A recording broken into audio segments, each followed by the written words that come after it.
Early in the Ministry of External Affairs, I dealt with the issue of Tarapur fuel supply, and then in the fashioning of the first export control regime that we finalized in 1984. Thereafter, that foundation was useful when we negotiated the nuclear deal with the United States 2 decades later and engaged with the nuclear suppliers group. A very different dimension were the SIS courses that I undertook on Chinese and Soviet politics, which certainly made it so much easier to function when I worked in those societies. Looking back, perhaps the schooling in SIS also helped shape many other traits, including the inclination to engage and utilize the academic community and its platforms. And perhaps in a way I could blame my books on all of you. Now, the SIS started at a stage of our history when we began re-engaging the world after our independence. Since then, it has analyzed and interpreted global events while nation building advanced. A large portion of this period was when India confronted significant problems and adverse circumstances. Today, SIS must consider shifting gears and undertaking the task of addressing the agenda of Viksit Bharat. Now, this is no simple matter because it appears that it is India's destiny that its rise take place in an exceptionally turbulent era. When I look back at my research on the evolution of a global order in the aftermath of a world war, it seems almost glacial in comparison to the mega changes that we are witnessing today. Consider the global landscape now and let us reflect on the intensity of the transformation and its implications. A third of global manufacturing has moved to a single geography, with attendant consequences for supply chains. There is rising anti-globalization sentiment in many societies. Trade calculations are being overturned by tariff volatility. The global energy scenario has changed profoundly, with the US becoming a major fossil fuel exporter and China a key renewable one. There are competing models on the harnessing of data and the evolution of artificial intelligence which jostle with each other. Big tech has become a significant player in itself. New routes of connectivity are emerging, some of them with a strategic purpose. The mobility debate seeks to reconcile skills, demand, and social reactions to them. The application of sanctions, the seizure of assets, the advent of crypto, they have all today changed the face of global finance. Competition for rare earths and critical minerals has become visceral, even as technology controls have further tightened. The quality of weaponry and the nature of war itself has been transformed, making it more standoff, more impactful, and definitely more risk-prone. Now, the strategic consequences of such deep change across a broad swath of human activity occurring in such a short time frame is surely very profound. We see an erosion in sovereignty facilitated by tech penetration and manipulation. Global rules and regimes are being revisited and at times even discarded. Cost is no longer the defining criteria for economic transactions. Ownership and security are equally so. End-to-end risks are rising, beginning with the concentration of production, moving through limited supply chains, and then to the dependence on key markets. Alliances and understandings are being reviewed and renegotiated. A belief in balance of power is being replaced with actions based on margins of power. Cumulatively, the world is witnessing more competition and less compacts. The needle has shifted towards an intersection of interests and away from the promise of cooperation. It is driven by the weaponization of everything, with less inhibition to use available tools. Now, all nations face these predicaments, but while a majority of them are struggling to cope or busy defending their interests, India has to strategize, and India has to continue rising amid such volatility. Friends, the challenge for analysts and practitioners alike is to accurately read this complex and evolving landscape.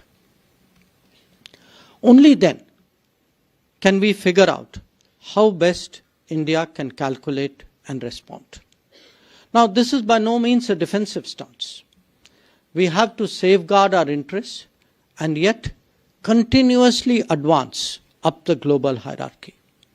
We have to de-risk our exposures and engagements and yet take risks when necessary. We have to appreciate that interdependence is both a stabilizer and at the same time a vulnerability. And the world is all about being on the positive side of that ledger. From India's perspective, three driving forces of demand, of demographics, and of data will propel its rise. While this is naturally a domestic agenda, the foreign policy implications are to weigh the pros and cons of our choices. Not just that, indeed to maximize the freedom of choice itself. Along with that, we have to create the ideas, the concepts, the terminology, the explanations, and the narratives for the journey towards 2047. This is what awaits the SIS of the future. Now, every domain has its own truisms and fundamentals. Even as we look ahead, it is essential to appreciate the lessons of the past. And few are better placed to undertake that exercise than an SIS which is entering its 8th decade. Probably the most obvious of them is the importance of realism and the significance of national capabilities. Both were underestimated in the early decades after independence, with costs and consequences that we all know well. Our goodwill towards neighbors cannot presume that they necessarily reciprocate that sentiment. The value of territory and its strategic implications must never be taken lightly. The defense of our boundaries needs the requisite infrastructure, not just declarations of intent. If nations have permanent interests, then adjusting policy to global shifts must be accepted as a necessity. These learnings have been taken into account by policy formulation in the last decade. Now, allow me, in addition, to highlight 10 particular dimensions of change that we have also seen in the same period. 1. Relationships need to be continuously tended, not episodically addressed. That is why we see a more intense diplomacy and a more high-profile one within the subcontinent itself and with the Gulf, ASEAN, Central Asia, and major powers. Some bilateral visits have actually taken place after decades, after a gap of decades. 2. In our own region, we have to ourselves underwrite the infrastructure for cooperation if it is to be proofed against political volatility. This is the essence of neighborhood first policy. India has to be the go-to option in any crisis for the entire subcontinent. 3. The maritime aspects of our interests and concerns must not be underestimated. It is not just past history. It continued till the first decade of this century. That is why we now have the Sagar and the Mahasagar outlook. 4. The strategic diminishing of India as a result of the partition has to be overcome, and it has to be done by reaching out to the extended neighborhoods. This explains the Act East, the Link West, the C5+1, and the Focus Africa initiatives. 5. Even as we optimize our positioning among major powers, the constituency of the developing world should be continuously cultivated. Therefore, India proposed the Voice of the Global South summits and undertook the Vaccine Maitri initiative. 6. As our economy grows, so too do our responsibilities and, in fact, the world's expectations of India. That is why we have emerged as a regular first responder and a reliable development partner with projects today in 78 nations across various continents. 7. Recognizing that we have forged strong partnerships with many nations without making any an exclusive one, our preferred method of expanding cooperation is and will be through agenda-based platforms. Therefore, the membership of the Quad, of the BRICS, of the SCO, of the I2U2, amongst others. 8. Re-engineering connectivity is today vital. Increasing our options through engagement in multiple directions is in progress. We can see that with the IMEC, the North-South Transport Corridor, the Trilateral Highway, the polar routes, among others. 9. A nation's profile is also judged by the power of its ideas. In recent years, we have initiated the International Solar Alliance, the Coalition for Disaster Resilient Infrastructure, the Global Biofuel Alliance, the International Big Cat Alliance, etc. Or given a global thrust to yoga and wellness, to millets and nutrition, or to sustainable lifestyles. What may look ambitious today, like one sun, one world, one grid, could actually be a reality not that far away.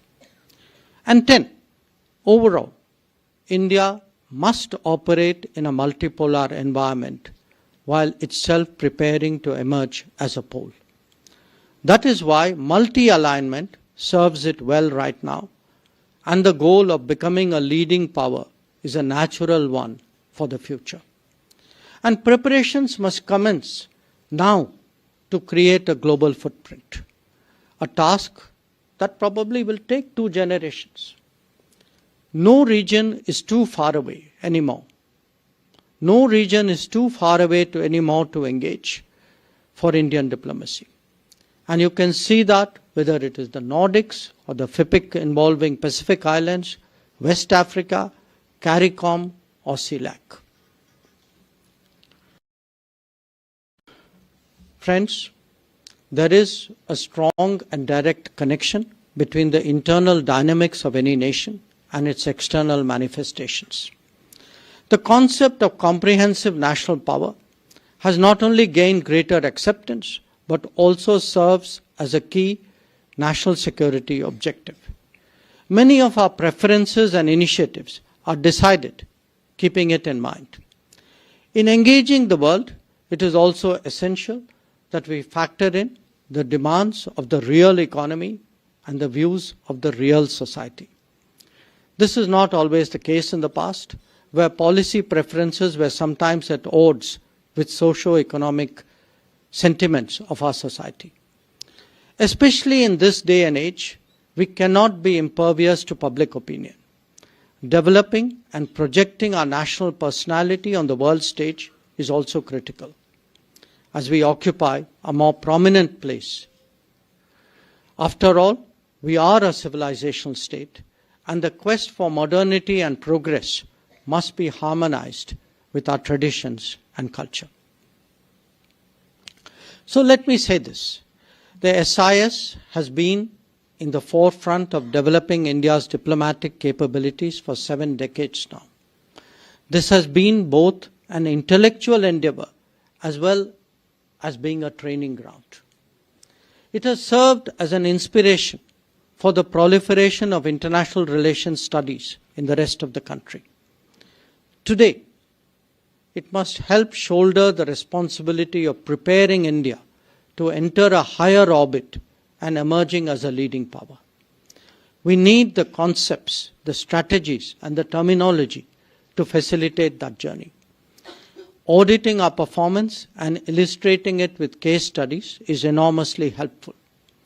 How to debate within and how to disseminate beyond is a task that SIS must pursue vigorously. As India globalizes, public interest about the world will also grow commensurately. The power of analysis and of articulation must address that societal need as well. So, as we mark SIS at 70, let me conclude by emphasizing what a privilege it has been to be associated with this august institution. I have every confidence that it will grow from strength to strength and live up to the promise of its very distinguished history. Thank you very much.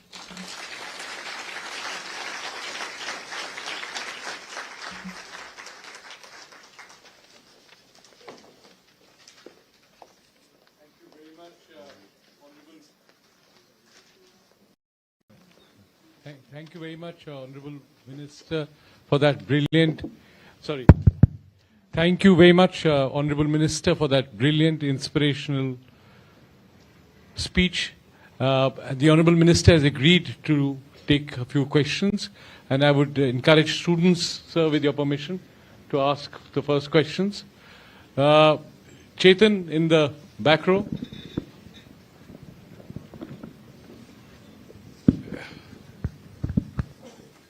Hello, sir. Good evening. Sir, since independence, Indian foreign policy has moved from a phase of hyphenation to dehyphenation with Pakistan. But some recent events suggest that some degree of rehyphenation. So how do you see it, and does it indicate a gap between our policy intent and diplomatic outcome?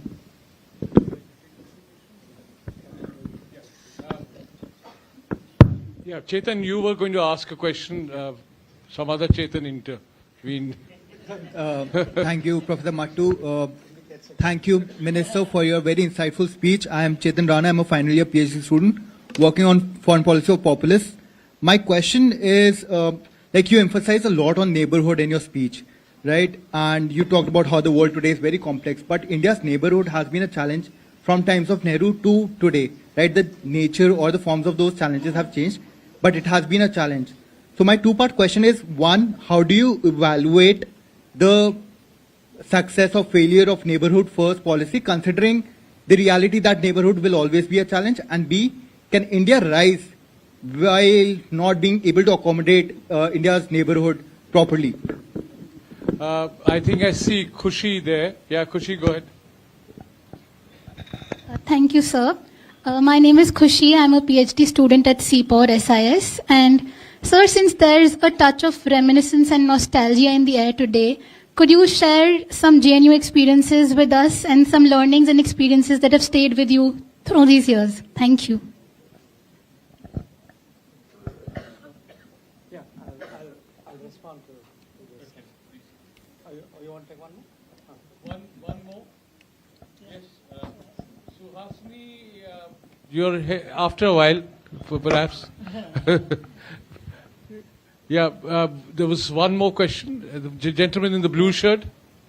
There's a girl, young lady. Young lady. Yeah, get up. Get up, yes. Yes. So, good evening, sir. Good evening, everyone. As we know that India's foreign policy has long projected strategic autonomy, and it has been able to manage multiple major powers. And it has served India's interests.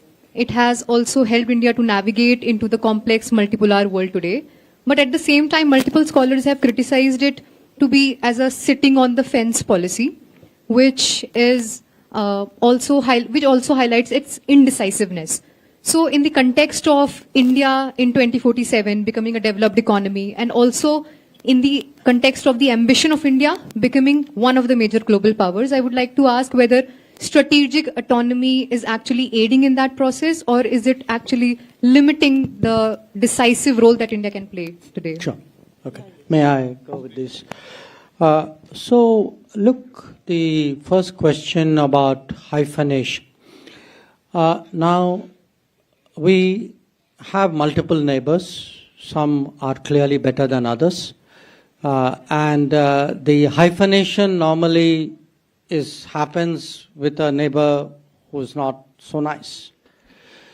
Now, you have to understand, when we say de-hyphenation, that means it's our objective and our approach that decisions made by third countries about us are not made keeping that relationship as the lens or as the factor of calculation or factor of primary calculation. Now, that doesn't necessarily mean that they would accommodate us. I think you will always see attempts, to balance us off, or if there is a situation, to use that situation for their own ends. That is the competitive nature of international politics.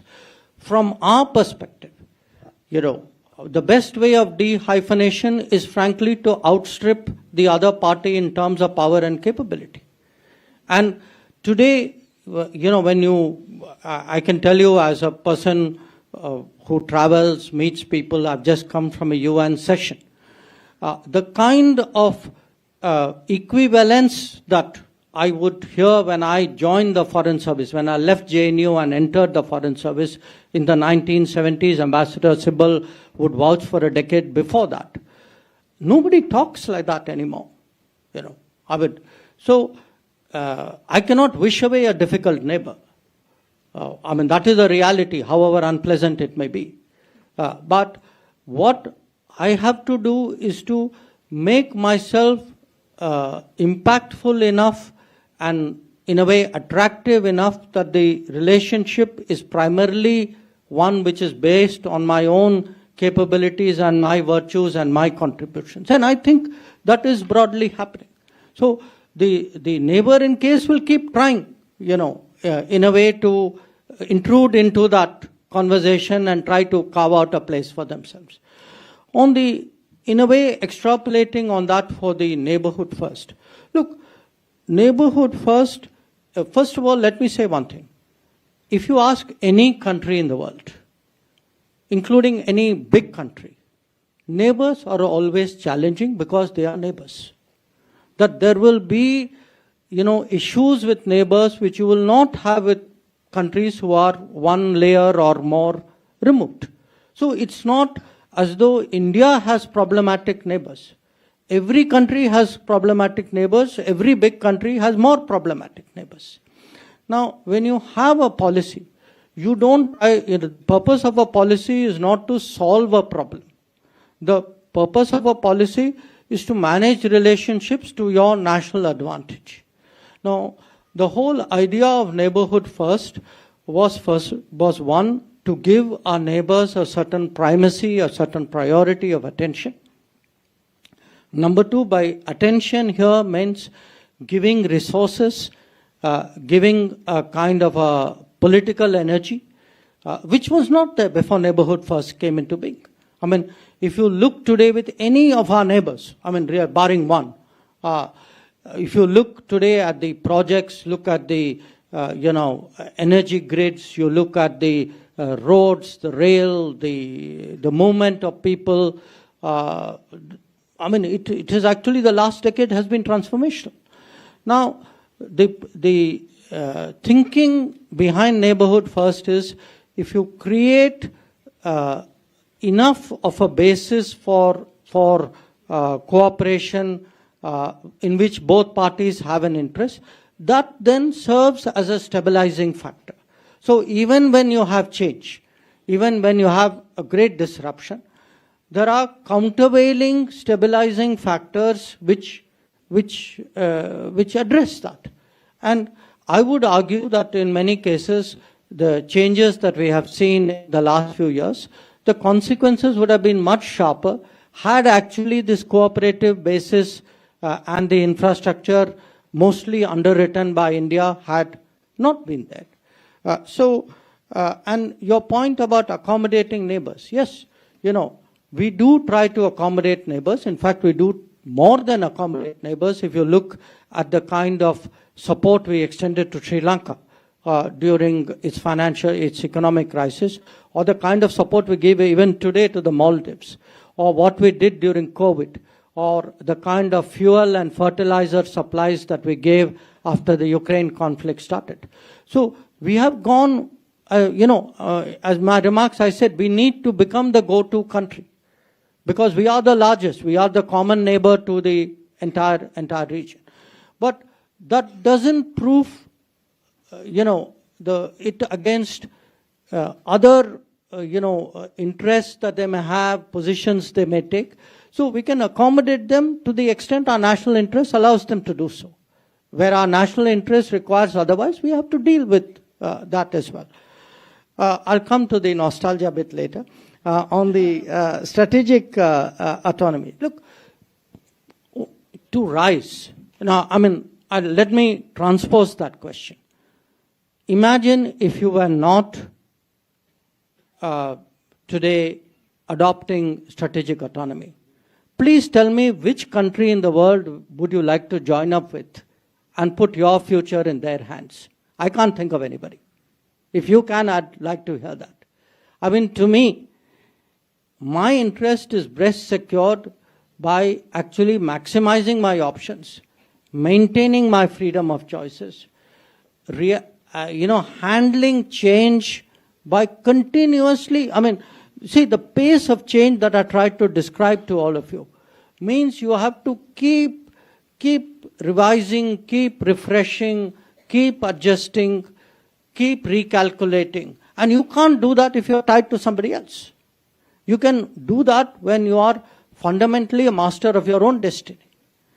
So I would argue that the more volatile the world is, the more turbulent it is, the more unpredictable it is as the old global order unravels, the case for multi-alignment or strategic autonomy, which is part of multi-alignment, actually becomes stronger, not weaker.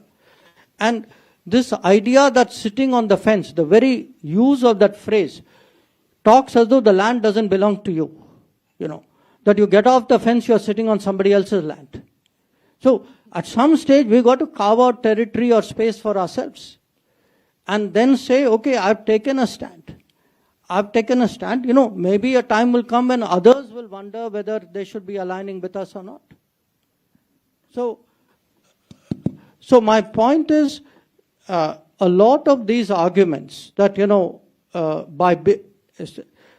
freedom of choice is equated with indecision, which is a clever subtext for saying align with me. I think we should call it out. We should say that, look, that's not the way I consider. When we were much weaker, we didn't do it. There is today no case to do it. In fact, when I look at the current trends in global international politics, I would argue that the behavior of states, some of which Ambassador Sibal also referred to, has actually made a stronger case for maintaining strategic autonomy and promoting multi-alignment. The question about nostalgia, look, nostalgia takes many forms. I remember friends, some of whom are here, some of whom are not here, some of whom are not anymore with us. For me, in fact, this was not just a university I studied. I got married to a fellow JNU student. So I remember my teachers, some of whom are sitting here. I'm